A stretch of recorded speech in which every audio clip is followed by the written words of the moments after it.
Roberto Gómez Bolaños nace en febrero de 1929 en Ciudad de México, en una familia de clase media alta. Era el segundo de 3 hermanos. Su papá, Francisco, era dibujante y trabajaba en revistas y publicidad, mientras que su mamá, Elsa, era poeta de corazón y secretaria bilingüe de profesión. Un ambiente que hizo que Roberto desarrollara un gusto por el arte desde pequeño. Quiero aclarar algo antes de seguir. La historia que vas a escuchar es una reconstrucción basada en información disponible en internet y en la serie Chespirito sin querer queriendo, lanzada por sus hijos. Como muchos de los hechos están reconstruidos por anécdotas de terceros, puede que no todos los detalles sean 100% exactos, pero sirve como una buena referencia de los momentos más importantes de su vida. La infancia de Roberto transcurre en distintos barrios de la capital junto a sus hermanos Francisco y Horacio y un medio hermano mayor. Todo parecía marchar bien hasta que a los 6 años pierde a su padre por un derrame cerebral. Su madre queda con la difícil tarea de sacar adelante a varios hijos pequeños, heredando además una casa hipotecada y deudas. Aunque al principio logra sostenerlos, con el tiempo la carga se vuelve demasiado. Después manda a Roberto un tiempo a vivir en Guadalajara con sus tíos. Su tía vive en una vecindad de clase media baja y ahí el chico se enfrenta a una realidad que no había visto antes. Familias en casas pequeñas con un estilo de vida sencillo y que luchan por llegar a fin de mes. En esa etapa observa de cerca a su tío, que como tantos otros tiene problemas para pagar la renta, por lo que constantemente busca la manera de esquivar al casero. Después de esto regresa a vivir con su madre. La situación económica sigue siendo difícil, pero su madre hace el esfuerzo de que vivan una infancia feliz. Uno de esos momentos ocurre cuando la familia va al Circo Alegría, donde Roberto queda fascinado, en especial con el payaso Alegría. Pero lo que más lo marca es su pantomima final,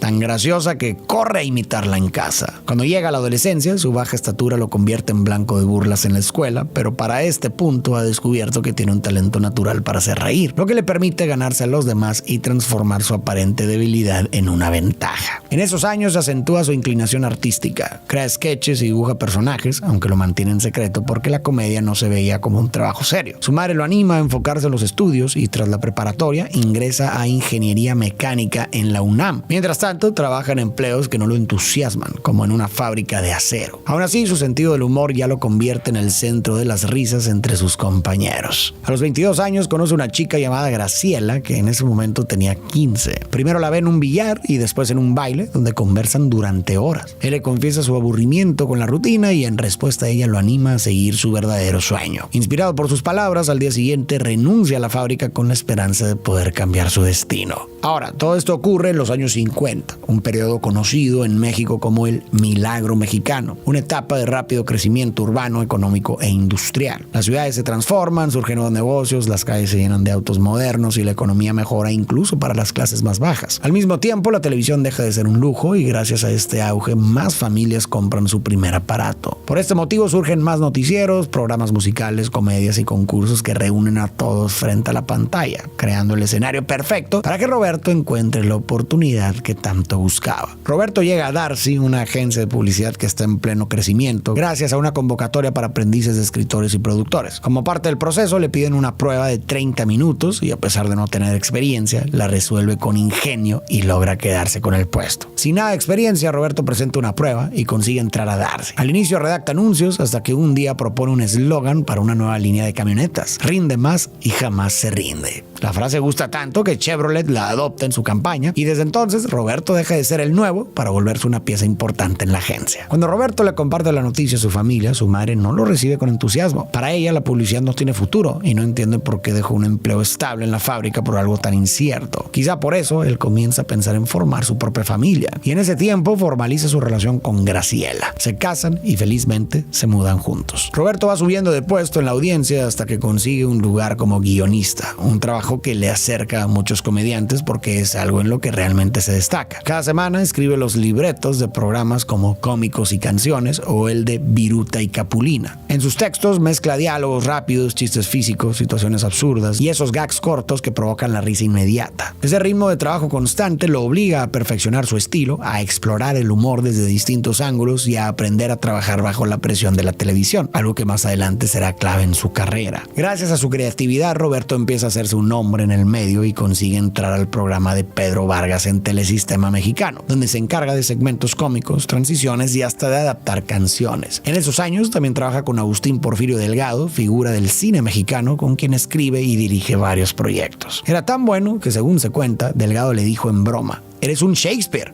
Bueno, más bien un Shakespeareito, aludiendo a su estatura. Lo que empezó como chiste pronto se volvió apodo y con el tiempo terminaría transformando en el nombre con el que el mundo lo conocería, Chespirito. Su carrera sigue creciendo, su trabajo es valorado y ya puede vivir de lo que escribe. En lo personal también atraviesa un buen momento, pues junto a su esposa recibe a su primera hija y con el tiempo la familia llega a ser de 6 hijos. Por un periodo todo parece marchar de maravilla. Uno de sus primeros grandes proyectos en el cine es Los Legionarios con Viruta y Capulina. Escribe más de 10 largometrajes para el dúo, obteniendo su primer crédito importante. Sus guiones consolidan la fórmula del listo y el tonto, parecida a la de Abbott y Costello. Durante casi una década sus chistes son parte del éxito, hasta que los problemas por el reparto de ganancias provocan la separación. Al mismo tiempo, la televisión mexicana comienza a transformarse con la llegada de la transmisión a color, algo que terminaría siendo una ventaja para Roberto en futuros proyectos, pero pronto entenderemos por qué. Con ese impulso surgen nuevos empresarios dispuestos a invertir en el entretenimiento. Entre ellos está el regiomontano Eugenio Garzazada, quien crea Televisión Independiente de México y lanza el Canal 8 para competir con Telesistema Mexicano. Ahí es donde Roberto encuentra la oportunidad perfecta para dar el siguiente paso en su carrera. Hasta entonces, la televisión estaba dominada por 3 canales. El 2, conocido como el Canal de las Estrellas, con telenovelas y programas de variedades. El 4, con concursos y contenidos culturales. Y el 5, dedicado al cine, series extranjeras e infantiles. Parecía imposible competir con ese monopolio, pero Garzazada buscaba romper con lo establecido y ofrecer algo distinto al público. Aquí es donde aparece Roberto, quien llega al Canal 8 gracias a la llamada de Sergio Peña, un productor muy reconocido que ya conocía su trabajo, así que incita a Roberto a sumarse al nuevo proyecto. Un proyecto del que queda enamorado, pues en las instalaciones hay dinamismo, cámaras, actores leyendo guiones y directores dando órdenes. En ese nuevo lugar, Roberto trabaja escribiendo situaciones cómicas y creando personajes para programas como Sábados de la Fortuna. De hecho, lo hace tan bien que pronto le ofrecen tener su propio segmento, lo que lo anima a ponerse frente a cámara para interpretar sus propias ideas. El primer segmento que crea se llama Los Supergenios de la Mesa Cuadrada, una parodia de las mesas redondas. Desde el inicio participan 3 supergenios que responden preguntas supuestamente enviadas por el público, aunque tanto las preguntas como las respuestas son escritas por Roberto. Los personajes son Rubén Aguirre, ya conocido como el profesor Girafales, Ramón Valdés como el ingeniebrio, un bebedor, y el propio Roberto como el doctor Chapatín, armado con peluca, bigotes y su famosa bolsita de papel. También aparece María Antonieta de las Nieves como la mocha pechocha, la secretaria que lee las cartas. La sección se convierte en un éxito y le da a Roberto una oportunidad difícil de conseguir: tener su propio programa, el show de Chespirito. Durante 30 minutos se transmite una vez por semana y mantiene el mismo sketch durante casi 3 años, hasta que los directivos lo empiezan a limitar demasiado y Roberto decide ponerle fin. Después de cerrar este sketch, Roberto idea un nuevo programa con un protagonista que el país entero terminará conociendo. Lo imagina como un superhéroe, pero en lugar de ser fuerte y perfecto, Roberto piensa en un héroe torpe, inseguro y al mismo tiempo tremendamente gracioso, al que tiene la idea de ponerle Chapulín.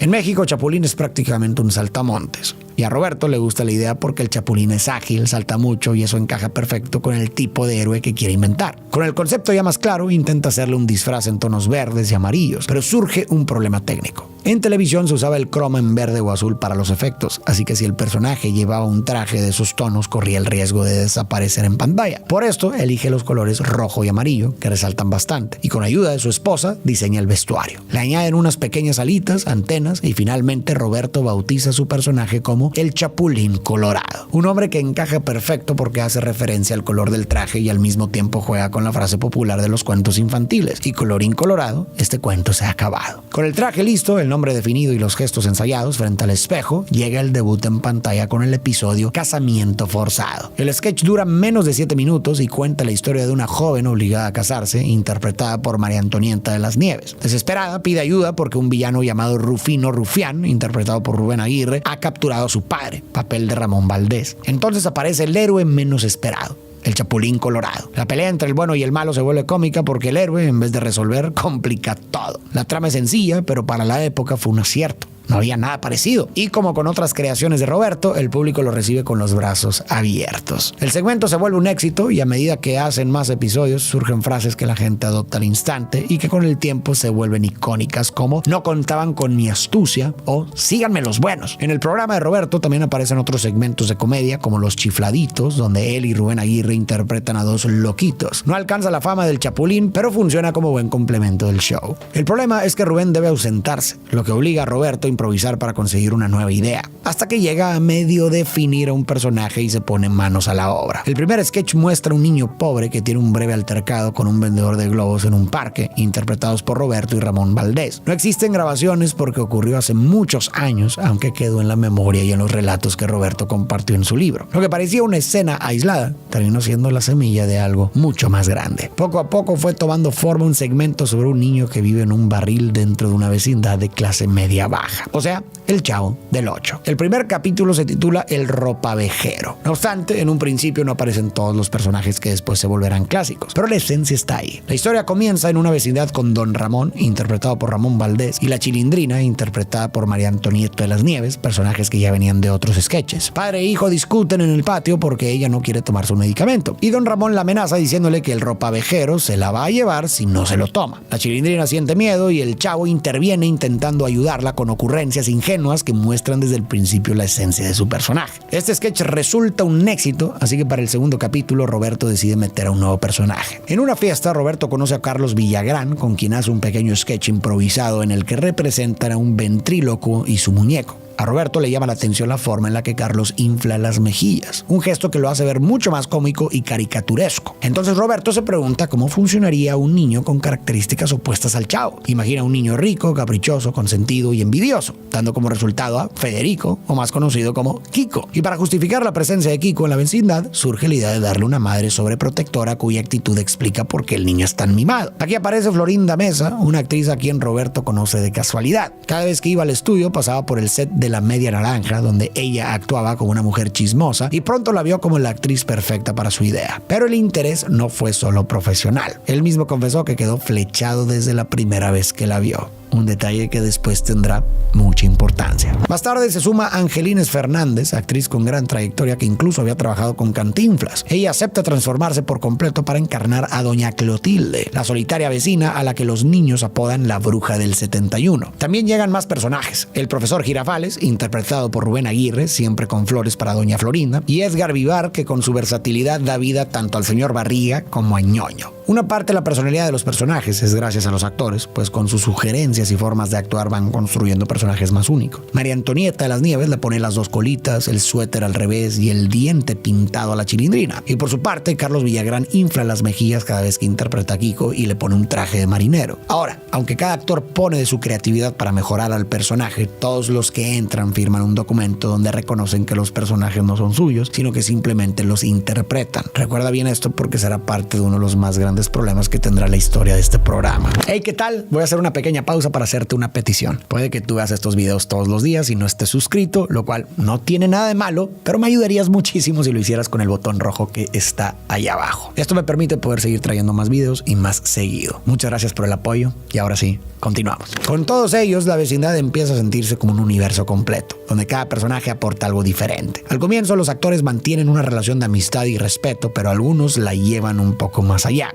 como Florinda Mesa y Carlos Villagrán, quienes comienzan un noviazgo que dura poco tiempo. Y a ver, si hoy vemos los capítulos del Chavo del Ocho de aquella época, podríamos pensar que no es lo más complejo ni extraordinario del mundo. Son pocas locaciones, con personajes muy definidos, viviendo historias simples y con un humor blanco y sencillo. Pero hay que recordar, especialmente los más jóvenes, que era de los primeros programas de ese estilo en México. En los años 50 y 60, la comedia solía aparecer dentro de programas de variedades musicales o de concursos. Había pequeños números cómicos en espacios como Cómicos y Canciones, donde se mezclaba música con breves segmentos humorísticos. Pero Chespirito fue de los primeros en crear universos narrativos completos con personajes recurrentes. Antes la comedia era más episódica y sin continuidad. Con el Chavo del Ocho y el Chapulín, la gente empezó a seguir la vida de los personajes semana tras semana, lo que los hizo distintos y mucho más cercanos a las familias. Ser de los primeros en tener esa clase de ideas no es nada sencillo, y aunque hoy pueden parecernos simples, en su momento fueron innovadoras, y eso es digno de reconocerse. Aunque el Chavo del Ocho y el Chapulín Colorado se convierten rápidamente en los favoritos del público, Roberto no deja de escribir otros sketches. Los actores que se van sumando al proyecto, ya sea en la universidad o en las aventuras del Chapulín, también participan en todo tipo de ocurrencias, desde parodias hasta situaciones completamente distintas. La audiencia crece semana tras semana.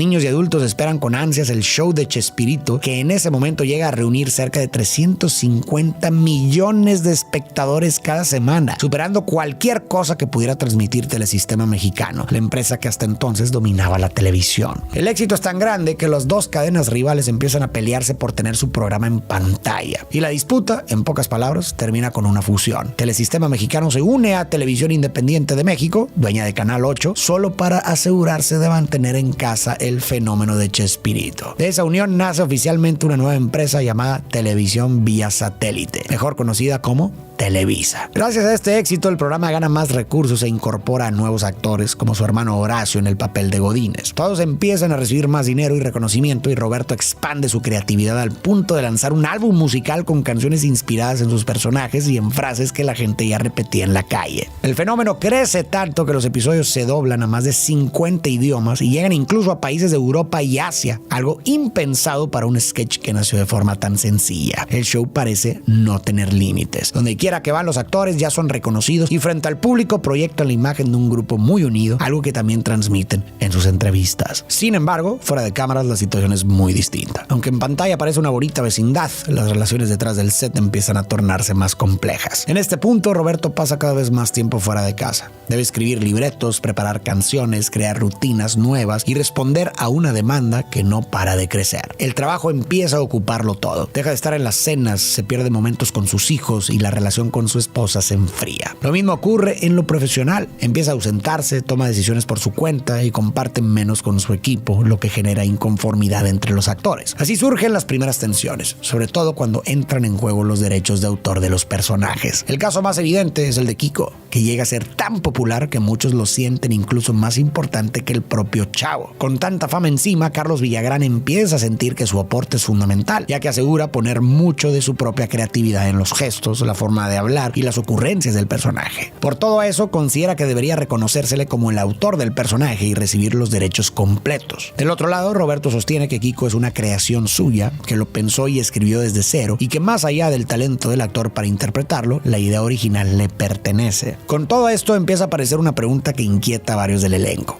¿Algún día podrán trabajar fuera del grupo con los personajes que los hicieron famosos? Roberto es quien los crea, los escribe y todos firmaron el contrato, pero cada actor le pone su propia esencia y al mismo tiempo esos papeles se han vuelto tan grandes que los han ido encasillando como si ya no pudieran dedicarse a otra cosa en el futuro. ¿Y tú de qué lado estás? ¿Tú quién crees que tenga más autoría y por lo tanto más derecho de los personajes? ¿Quién tuvo la idea o quién terminó de pulirla? ¿O los dos? Déjalo en los comentarios. Las tensiones también se notan en cosas pequeñas como discusiones sobre qué chistes le tocan a cada personaje, molestias por quién tiene más minutos frente a cámara o quién cobra más. Y también aparecen en situaciones más delicadas, como los triángulos amorosos dentro del elenco. Florinda Mesa, por ejemplo, después de terminar su historia con Carlos Villagrán, empieza una relación formal con el director del programa, Enrique Segoviano. Estos cambios sentimentales generan comentarios, incomodidades y en algunos casos distanciamiento entre los compañeros. Lo curioso es que mientras esas diferencias crecen por dentro, hacia afuera la fama no para de aumentar. El Chavo del Ocho se convierte en un fenómeno tan grande que a Roberto le llega la propuesta de llevar a todo el elenco de gira internacional. La idea es recorrer varios países de Latinoamérica con presentaciones en vivo. Y lo que parecía solo una aventura termina demostrando la magnitud del éxito, porque en cada país los esperan multitudes, teatros llenos, hoteles colapsados de fans y una prensa que los sigue a todos lados. Como dato curioso, durante la gira llegan a Colombia y el recibimiento es tan grande que los distinguen con la nacionalidad honorífica, un gesto que muestra cuánto los había adoptado el público. En Chile, Perú y Argentina la situación no es muy distinta. Los teatros se llenan función tras función con familias enteras que hacen filas larguísimas solo para ver en vivo a esos personajes que ya sienten como parte de su propia casa. La gira es un éxito en cuanto a público, pero en el tema de la relación entre el grupo, las cosas se tornan muy diferentes. Durante estos viajes, Roberto empieza a verse en secreto a solas, ya saben a qué me refiero, con Florinda, lo que genera una situación delicada. Años más tarde, él mismo lo cuenta en un libro donde reconoce que para este momento su matrimonio con Graciela ya está bastante deteriorado. Desde su perspectiva, ella había estado mostrando cierta falta de apoyo o interés hacia su carrera. Y no solo con Florinda, sino que ya llevaba tiempo teniendo aventuras con otras mujeres. El problema es que después de verse en secreto con Roberto, mientras ambos están en pareja, Florinda finalmente se compromete con el director del programa. Con tantas historias cruzadas y resentimientos acumulados, las emociones dentro del grupo empiezan a convertirse en una olla a presión que, más temprano que tarde, terminará por estallar. Después de la gira, el elenco regresa a México para continuar con las grabaciones. En ese momento, Carlos Villagrán se acerca a Roberto con la idea de usar a Kiko en un segmento independiente dentro del mismo canal, pero en otro programa. Es decir, el personaje completo, con los cachetes inflados, el traje de marinero y hasta el mismo nombre. Roberto acepta y además le comparte un consejo.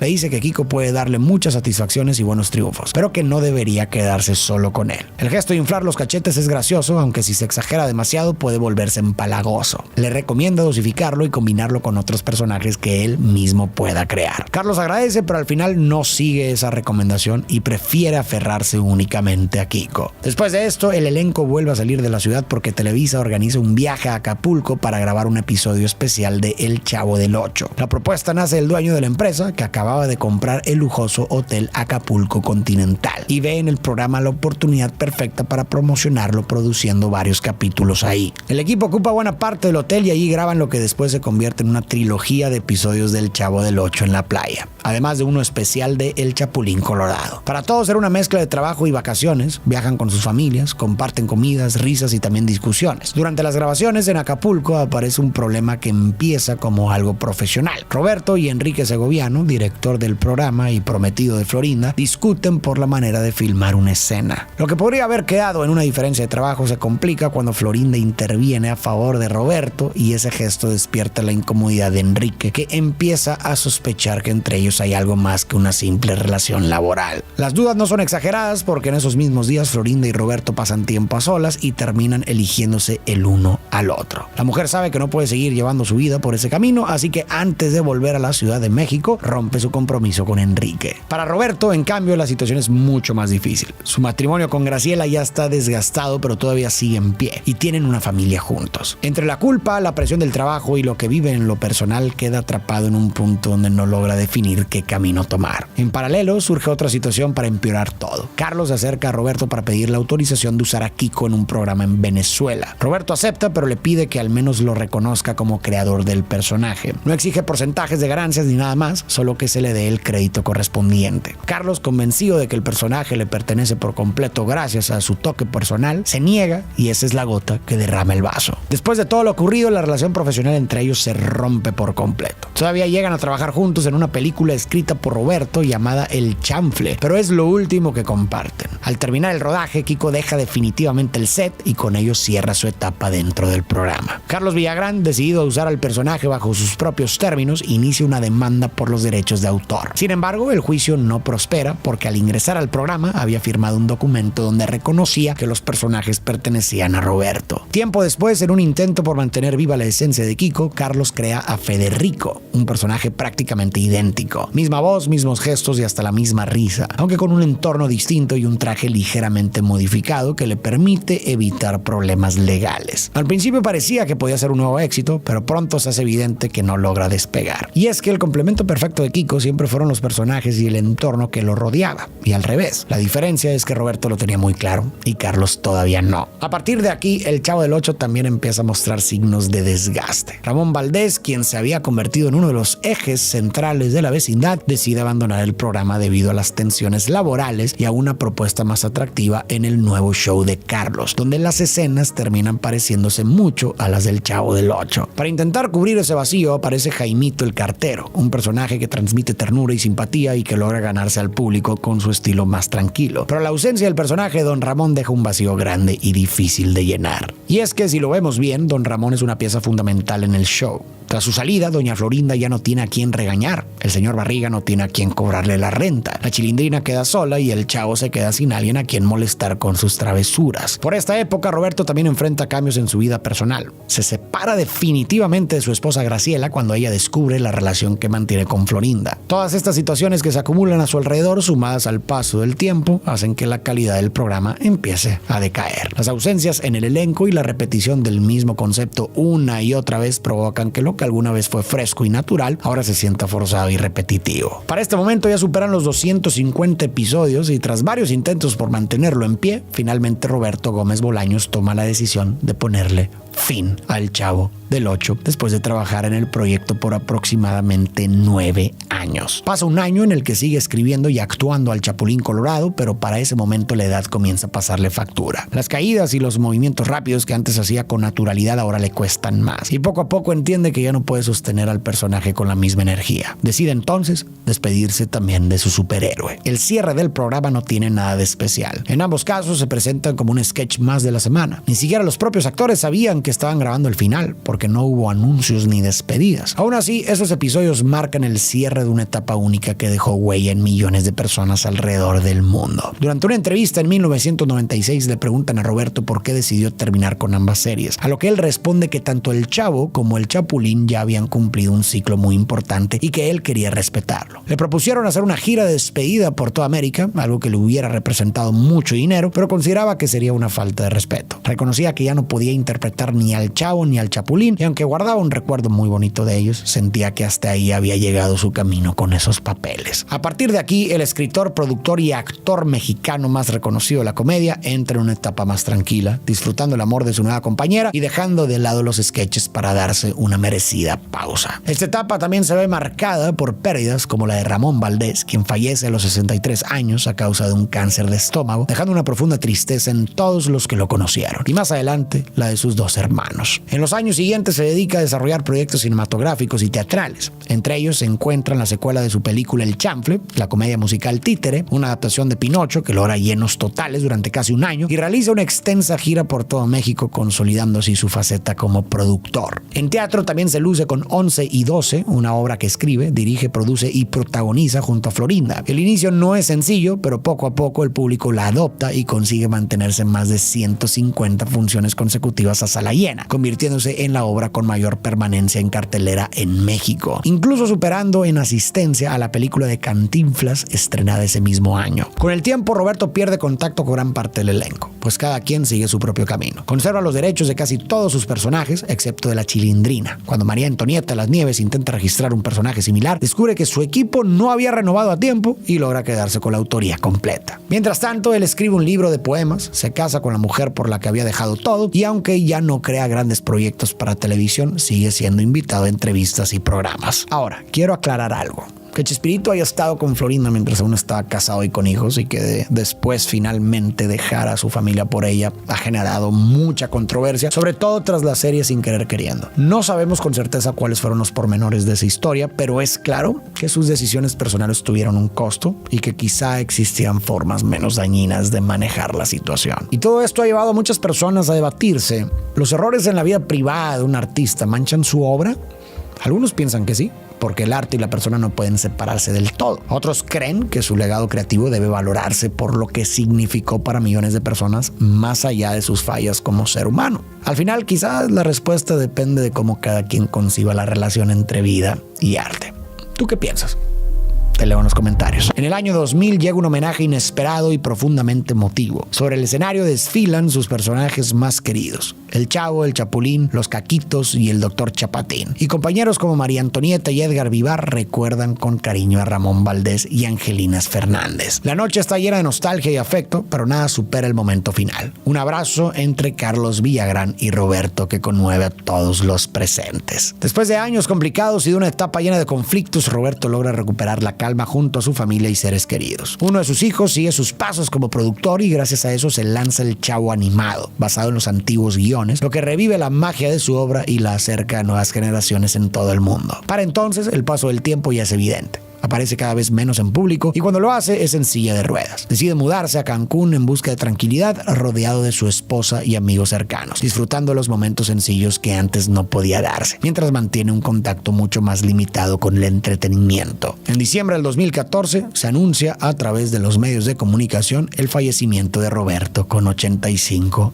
años. Su partida duele en México y también en toda Latinoamérica, tocando a millones de personas en el mundo que crecieron con las ocurrencias de sus creaciones. Durante días, la tristeza invade los hogares y se hacen homenajes en muchos lugares. Como una ceremonia privada en el estudio de Televisa, seguida al día siguiente por un emotivo homenaje en el Estadio Azteca, donde unas 40,000 personas se reúnen para despedirlo. Grandes y niños acuden disfrazados de sus personajes más icónicos, recordando con amor y alegría al creador que dejó una huella eterna en sus vidas. Antes de partir y después de que se terminara la producción del programa, Roberto decidió escribir un diario sobre el Chavo, donde se nos da más contexto sobre su vida y situaciones durante la serie. Ahí nos damos cuenta de que el Chavo creció sin un padre y un mal día fue abandonado por su madre. También nos dice que cuando el Roberto del diario vio al Chavo del Ocho sintió ternura. En el libro, Roberto nos cuenta que el diario del Chavo cerraba con una reflexión que Jaimito el cartero le hizo una vez al Chavo y que quedó grabada en un capítulo de la serie, en donde Chavo y el profesor Girafales hablan sobre la felicidad y la memoria. Y palabras más, palabras menos, dice algo como esto: ahorrar es bueno, pero solo cuando guardas cosas buenas. La basura es mejor tirarla, igual que los recuerdos feos, porque si los guardas, vuelves a sufrir. En cambio, si guardas los momentos bonitos, cada vez que los recuerdas, vuelves a sentirte contento. Al final, la felicidad es eso: guardar en la memoria las cosas buenas, como si fueran un ahorro para cuando más los necesites. En una entrevista le preguntaron a Roberto por qué decidió que la infancia del Chavo fuera una tan dura, a lo que Roberto respondió que él quería plantear eso para dar un mensaje de optimismo. Dice que el Chavo, aún careciendo casi de todo, es optimista, disfruta, salta, se emociona y tiene el maravilloso don que es la vida. Y para cerrar, quiero retomar la entrevista sobre el fin de sus personajes. Aunque pudo alargarlo con giras y más dinero, prefirió no hacerlo. No quería traicionar la memoria de sus personajes, sino conservarlos tal como el público los recordaba, con cariño y dignidad. Esa decisión refleja la misma filosofía que aparece en las páginas finales del libro del Chavo, donde el personaje compara la memoria con un lugar para guardar solo lo valioso. Así como Roberto eligió no aferrarse a lo que podía desgastar a sus personajes, decidió quedarse con el buen recuerdo, con la alegría que le dejó a aquel personaje que le cambió la vida. El Chavo nos recuerda que no conviene guardar recuerdos que lastiman, sino aquellos que nos devuelven alegría. Y respecto a la idea de la infancia del Chavo, no me parece que sea una defensa del sufrimiento, sino una metáfora. Cuando la vida nos golpea, siempre podemos elegir aferrarnos a los recuerdos lindos que hemos decidido guardar, para recordarnos que es posible volver a reír, a encontrar ternura, a conectar con lo bueno y seguir adelante. Muchas gracias por llegar hasta el final de este video. Recuerda que si no te has suscrito a mi canal, lo puedes hacer en este momento y me ayudarías muchísimo. Y tú y yo nos vemos en el próximo video.